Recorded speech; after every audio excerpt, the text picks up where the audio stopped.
নমস্কার প্রিয় দর্শক বন্ধুরা, আজকে কিন্তু আমাদের ধানের বীজ রোপণ করা হবে। আর গরমের ধানের জন্য আমরা কিন্তু বীজ রোপণের জন্য রেডি করছি। আর আমি কিন্তু এখন চাদরটা কিন্তু রেডি করছে। আর আমার সঙ্গে কিন্তু বাবা আছে।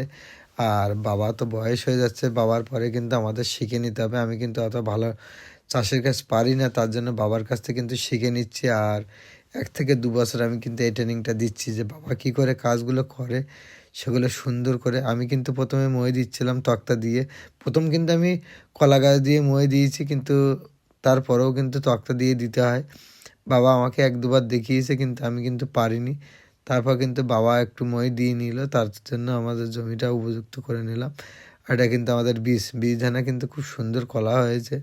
আর গরমের ধানটা কিন্তু এর আগে আমাদের খোরাকটা কিন্তু হয়ে গেছে। আর এই ধানটা কিন্তু আমাদের যেটুকু হবে সেটুকু কিন্তু লাভ। যেহেতু আমাদের চাষিদের এটাই লাভ, যেহেতু খরার চাষে আর মানে চাষিদের কিন্তু এটাই লাভের অংশ।